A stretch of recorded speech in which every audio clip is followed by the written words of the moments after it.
57 साल।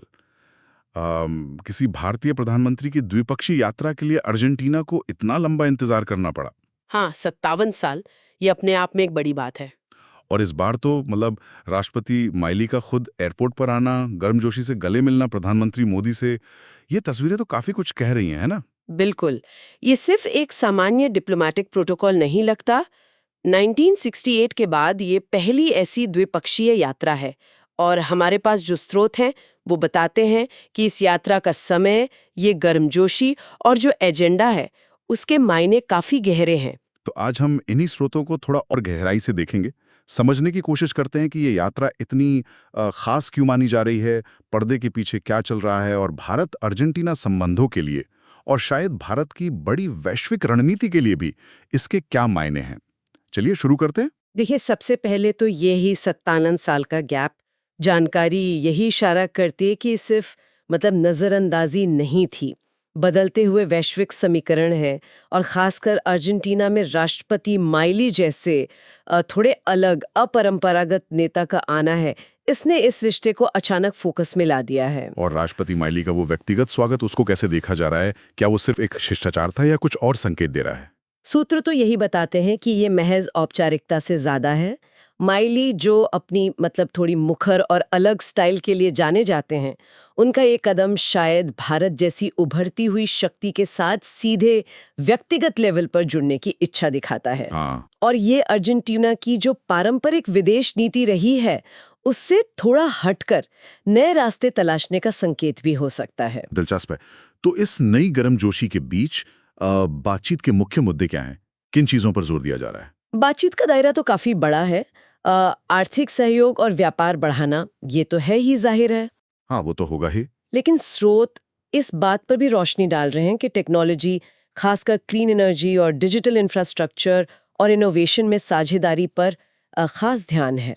और साथ ही रीजनल और ग्लोबल मंचों पर आपसी तालमेल बढ़ाने पर भी बात हो रही है। और अगर हम रणनीतिक लेन देन की बात करें, मतलब दोनों देशों को एक दूसरे से क्या चाहिए? हाँ, यहीं पर बात और गहरी हो जाती है। देखिए, अर्जेंटीना के पास वो संसाधन हैं जिनकी भारत को बहुत जरूरत है। जैसे? सबसे अहम है लिथियम। भारत की जो ईवी इंडस्ट्री बढ़ रही है, एनर्जी स्टोरेज के जो लक्ष्य हैं, उनके लिए लिथियम बहुत जरूरी है। सही बात है। इसके अलावा कृषि उत्पाद हैं, शेल गैस जैसे ऊर्जा स्रोत भी हैं। और भारत की तरफ से क्या पेशकश है? देखिए, भारत सिर्फ खरीदने नहीं गया है। जानकारी के अनुसार भारत टेक्नोलॉजी ट्रांसफर और निवेश की बात कर रहा है, खासकर लिथियम के मामले में। अच्छा।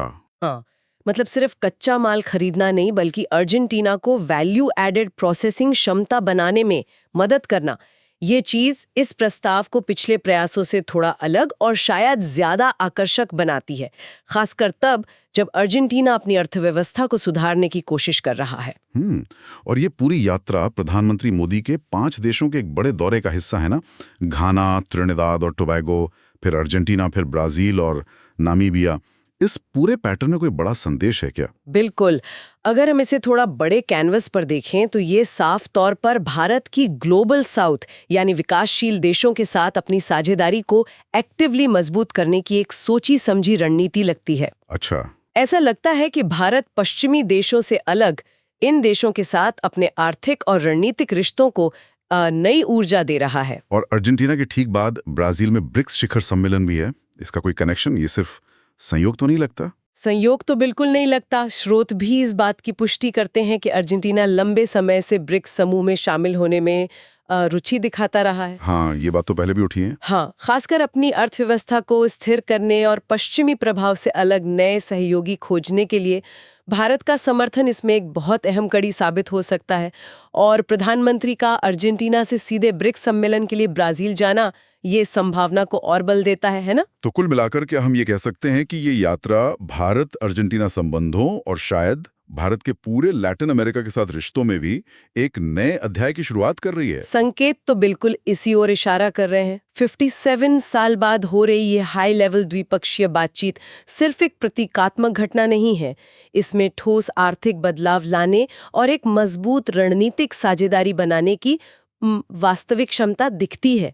ये दोनों देशों के लिए फायदेमंद हो सकती है, एक महत्वपूर्ण मोड़ हो सकता है ये। यानी अगर संक्षेप में कहें तो ये सिर्फ एक डिप्लोमैटिक विजिट नहीं है, बल्कि 57 साल के लंबे गैप के बाद आया एक ऐतिहासिक अवसर है।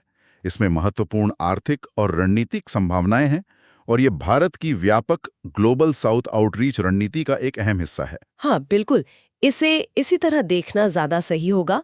ये भविष्य के लिए एक तरह से नींव रखने जैसा है। जाते जाते एक सवाल मन में आता है जिस पर शायद हमारे श्रोताओं को भी सोचना चाहिए।